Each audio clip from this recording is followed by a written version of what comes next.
Heartbreak is painful. In the hit song by the Bee Gees, How Do You Mend a Broken Heart, they compare the process to stopping rain from falling or the sun from shining. Whether your heartbreak is caused by unrequited love or a failed relationship, there is that pain of shattered dreams and expectations.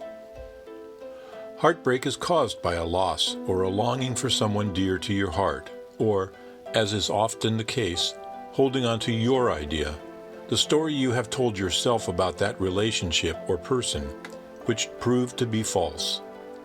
Letting go of your own untruths can be very hurtful, but ultimately healthy and necessary. And although life might feel hopeless and empty at that moment, mending your broken heart can be just a little simpler than the Bee Gees described. It's important to allow yourself to feel. Normally, our first instinct is to rationalize or push away uncomfortable feelings. We try to think our way out of these painful periods in our lives. Although it might seem easier to distract yourself by going on a spending spree or getting lost in your work, feeling the pain is part of the healing process. We've all heard the famous Carl Jung quote that what we resist persists. Thoughts and feelings that we push away have a tendency to become more intrusive, more frequent, and more oppressive.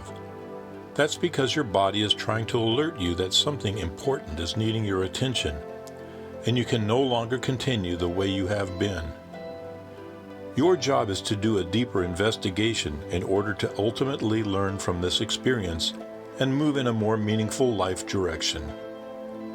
By allowing yourself to feel the unpleasant emotions, you are actually freeing yourself from them in the long run.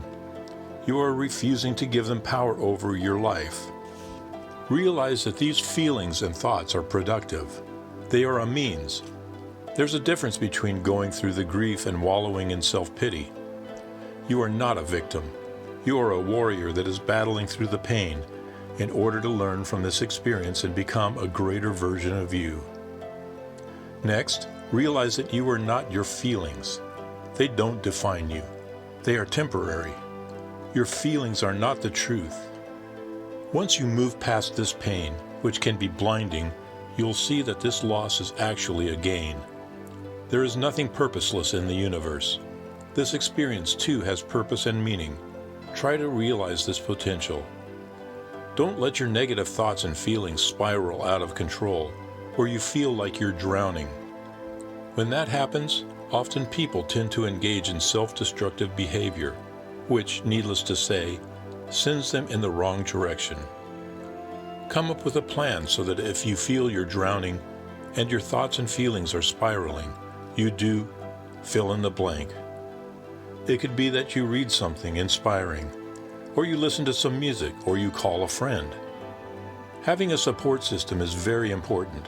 Heartbreak often is accompanied with depression.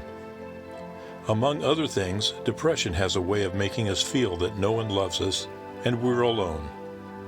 Most of the time, there is no evidence to support what your depression is telling you. It's just depression lying to you and trying to drown you. Don't let it. Reach out to others who are able to be non-judgmental and supportive. If you don't have such people in your life, find them. Saying that you need help can be terrifying. For some, it means admitting your weakness, and some cultures don't encourage talking about feelings. However, shame, silence, and loneliness are the true killers. A supportive, encouraging environment is a lifesaver. Next, change the story that you tell yourself. The story changed once you broke up, and you can play a big part in changing the story for the better. A better story isn't pitiful. If you're refusing to change your story from "I lost everything" or "life will never be the same" to something more palatable, you might be finding some reward in wallowing in self-pity. Your perception shapes your reality. When a relationship ends, you grieve. You may not be able to see the positives in the situation right away. However, eventually, in healthy grieving, you begin to alter the story to focus on the positives. Your life can be improved vastly if you change your perception of the situation. Change the story you tell yourself. You are not a victim. Your experience is purposeful. Your life has meaning and purpose. You are important.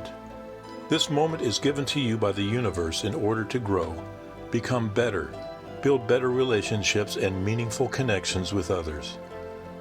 Wayne Dyer identifies realizing the gifts hidden in suffering as one of the most important factors in becoming enlightened. Numerous teachings tell us that by changing our thoughts, we change our lives.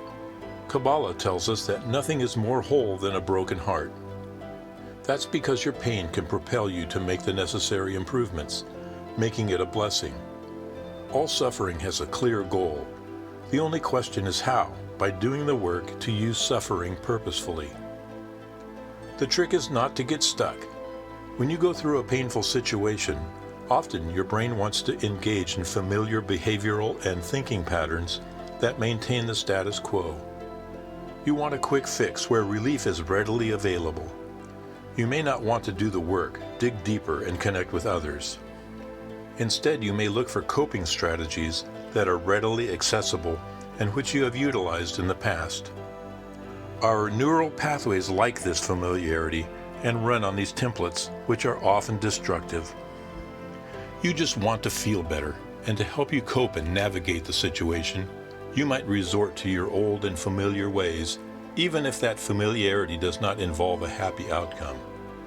If you want a happy outcome, change the story. Become an active participant in bettering your life. Seek meaning and purpose in life. Connect with positive, supportive people.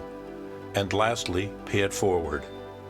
When you engage in acts of kindness and make others feel good, you also boost your own happiness.